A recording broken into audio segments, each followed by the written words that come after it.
podemos decir nuestro economista casi de cabecera, que es Alexis Dristos, nos puede explicar algo. Alexis, gracias por atendernos, buen día. Hola, buen día Daniel, ¿cómo estás? Bueno, estamos observando, por ahí nosotros que no somos, vos que conocés un poco más todos estos movimientos del mercado y eso, por ahí decís, bueno, es normal, pero a nosotros nos llama la atención, digamos, así como gente de a pie, es decir, si el presidente sale a hablar, que es la figura máxima del gobierno, y le responden de esta manera, ¿hay un mensaje implícito ahí o es el vaivén de los mercados?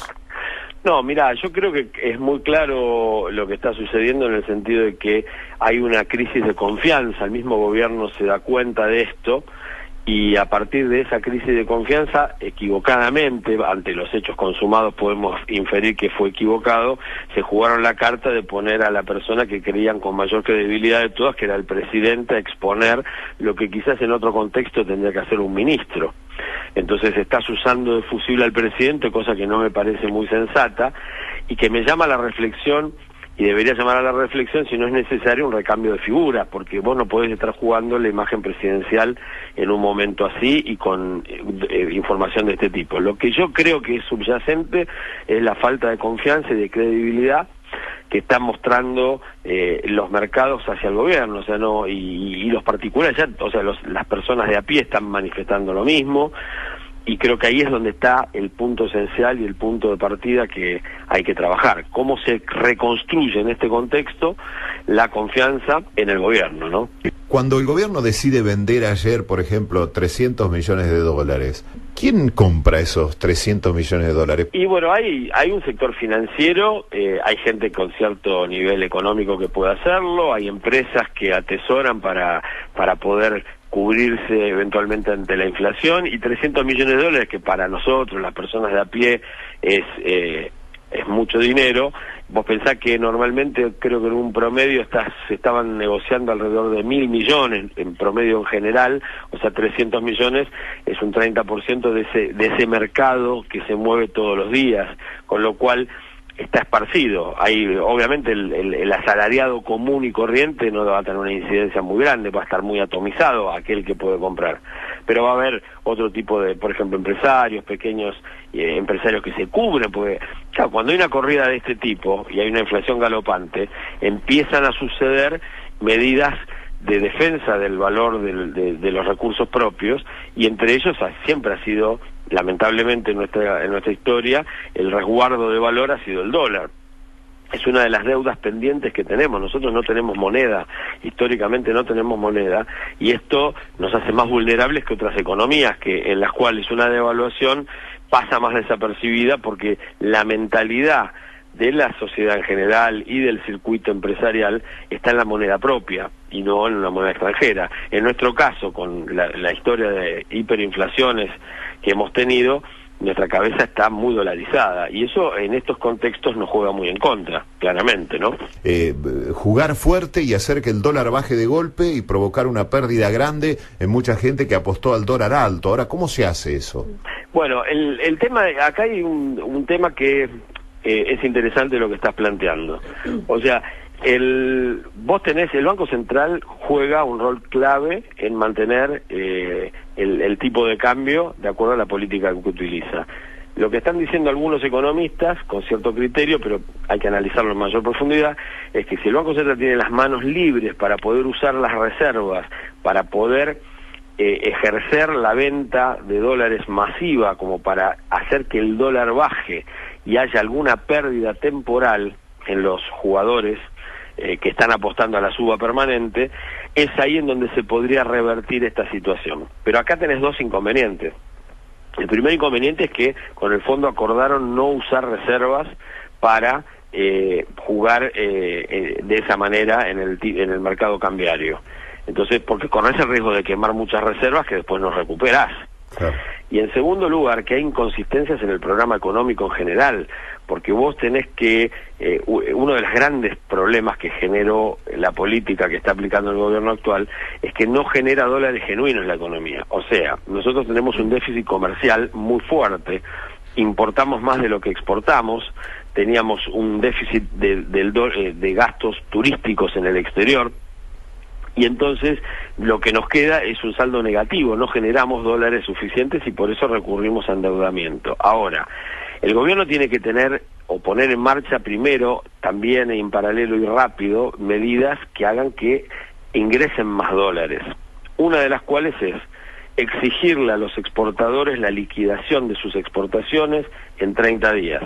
Este gobierno permite, desde que asumió fue corriendo la frontera, y hoy si vos haces una exportación de 1.000 millones de dólares, la podés liquidar cuando quieras, y cuando digo cuando quieras es literal, la podés traer dentro de 10 años, no te exigen que traigas esos dólares, con lo cual el mismo gobierno está favoreciendo una especulación conveniente para el exportador de que siga subiendo el dólar y liquidarlo cuando el dólar esté más alto. Entonces la primera medida lógica que tenemos que manejar es esa. La segunda es lo que se llama la administración del comercio exterior. Si yo tengo una crisis de la balanza comercial, tendría que tratar de acotar un poco las importaciones para que se acerque al nivel de exportaciones y empezar a por lo menos tener una balanza neutra que eventualmente se transforme en un superávit, o sea, exportar un poco más que lo que importo. Entonces tendría que limitar un poco las importaciones. Estamos hablando de un 10-12%. No es una cosa alocada lo que estamos planteando. Y en tercer lugar, tenés que frenar el ingreso y salida de capitales golondrina. Este gobierno, sobre lo que se pavoneaba el otro día Prat Guy, de haber abierto el capital, haberse abierto al capital internacional, ¿qué hizo? Durante la primera etapa de este gobierno nos inundaron de dólares financieros, que hizo que el dólar se planchara, que las tasas de interés fueran muy altas y surgiera esa famosa bicicleta financiera. Y cuando el tiempo cambió y empezó a haber turbulencias en otros lados, vieron que el programa este era inconsistente, se van masivamente. Dicen, bueno, nos vamos, levantan campamento y se van al dólar para bajar. Por eso son golondrinas, ¿no? La contrapartida es la devaluación permanente. Cuando la confianza se cae, empiezan a recomprarse los dólares que antes estaban jugando en pesos. Vos propusiste o dijiste por ahí una idea, podría ser desactivarla de golpe y no tener el corazón en la boca cada vez que hay vencimientos del EVAX. Bueno, nosotros se lo trasladamos a gente cercana al gobierno y la respuesta fue, sí, de esa manera el dólar se va a las nubes.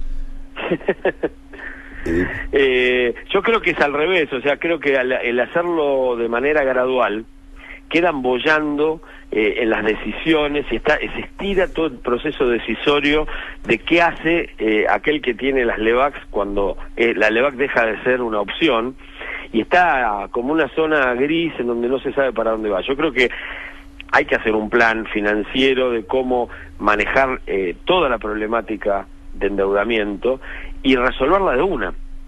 Y hay elementos como para hacerlo, o sea, los detalles los va a dar la negociación que vos hagas con cada sector. Tengamos en cuenta que la LEVAC las tienen bancos privados locales, la tienen bancos públicos, el ANSES tiene parte de LEVAC, hay inclusive municipios que han puesto plata en LEVAC para poder autogenerar recursos con esas enormes tasas. Hay inversores privados, hay inversores del exterior, hay fondos comunes de inversión. O sea, y vos podés ir armando algún menú de acuerdo a con quién estás hablando. Ejemplo, si yo hablara con el ANSES, que tiene dinero con el objetivo de tener refuerzos a futuro para el fondo jubilatorio. Bueno, puedo cambiar una LEVAC, que es de 30 días, por un instrumento de 10 años. Perfectamente, porque el objetivo no es una rentabilidad inmediata de corto plazo. El ANSES lo que tiene que garantizar es que ese fondo se mantenga vivo y actualizado y sirva para el futuro, con lo cual no es un inversor que está mirando el corto plazo y lo tenés bajo tu ala porque es el ala oficial. O sea, yo no veo que se haga una ingeniería financiera inteligente de los recursos, y estoy convencido de lo que te decía, si sale amigablemente en parte, si salía todo bien, es fantástico, somos todos amigos. Ahora, hay veces que hay que tomar medidas de golpe, y el tema LEVAX era un tema clave, me parece, para poder terminar con esa esa espada de Damocles, ¿no? Ayer el comunicado de Christine Lagarde del Fondo Monetario Internacional mostrándose predispuesto a renegociar lo que hace 2 meses nomás se firmó, que marca también que otra meta que no se cumple, y el gobierno lo toma como una buena noticia. Ahora hay que ver si el mercado lo tomó como una buena noticia. Eso también es una muestra de que no se están cumpliendo otra meta que se firmó hace 2 meses nada más. Sí, yo coincido con lo que vos decís. Desde el punto de vista de la confianza, arrancar un programa y a los 2 meses tener que ir a renegociar las metas habla claramente del incumplimiento y habla de la impericia en cuando se armaron las propuestas, porque evidentemente hay errores de cálculo muy groseros y recién ya en 2 meses va habiendo desvíos de los objetivos.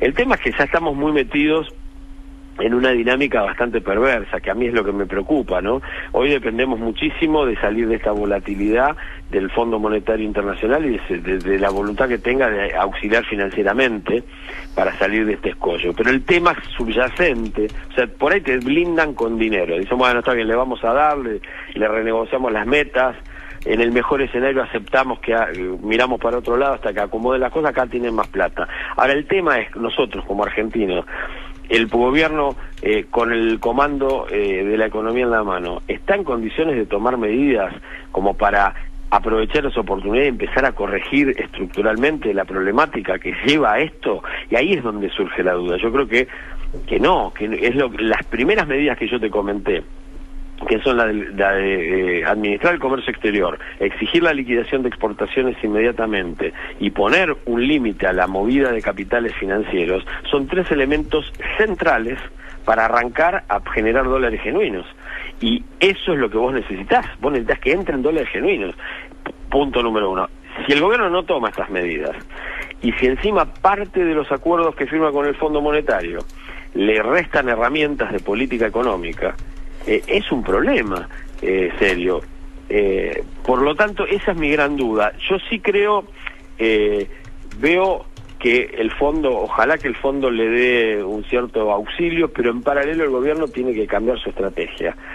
Creo que acá hay una crisis política, y creo que el gobierno lo que necesita es juntarse con sectores de la oposición, sectores más amigables, no probablemente los más acérrimos enemigos, pero sí con un sector de la oposición para tratar de consensuar entre el gobierno, la oposición y quizás algunos sectores empresariales y gremiales, algún tipo de darle solidez y peso específico a la resolución política del asunto, y después juntar a una serie de economistas propios y ajenos, gente como Labaña, Piñanelli, tenés a Pratgay, que está ahí en el banco de suplentes, que fue ministro, que estuvo en el Banco Central, tienen a González Fraga, tienen otros jugadores como para consultar y tratar de consensuar con grandes figuras de la economía que han tenido relevancia en algún momento, algunos ejes de política económica que sean consensuados, y en paralelo a este apoyo político darle volumen, porque lo que está faltando es claramente un programa económico con volumen político. Bien, Alexis, como siempre ha sido muy claro, te agradecemos estos aportes que nos haces porque los valoramos mucho, porque tenés un lenguaje llano que nos permite entender todo, y a nosotros nos parece lógico lo que decís. Lo que no nos cierra demasiado es como no se ve desde el otro lado que la situación es muy complicada y que por ahí algunos puntos para solucionarlos estarían en lo que vos mismo vas mencionando. Bueno, ¿no? Justamente te quería comentar, Daniel, vos sabés que yo soy del Partido Socialista, sí. Pertenezco a una corriente interna que es Convocatoria Socialista, y hemos presentado, a partir del lunes estamos haciendo conocer un programa de corto plazo para esta emergencia. Son 30 puntos que contienen 30 medidas concretas en torno a toda esta problemática que estamos hablando, que tiene que ver cómo reducir el déficit fiscal descartando las recetas de ajuste ortodoxas, cómo reactivar la economía, cómo controlar la inflación, cómo lograr estabilizar el tipo de cambio manteniendo la competitividad, y cómo apuntar a la eliminación total del EVAX y a reducir el endeudamiento externo constante. Esos son los 6 ejes de nuestra propuesta, que después se va desgranando en 30 propuestas, 30 medidas concretas para poder llevarlo adelante. lo estamos moviendo en los medios y lo pueden levantar desde la página de Facebook Convocatoria Socialista, en donde está el programa completo. Bien, Alexis, muchas gracias, ¿eh? No, por favor, y lo que necesiten, a las órdenes. Muchas gracias, lo sabemos. Gracias por atendernos como siempre. No, por favor. Hasta luego.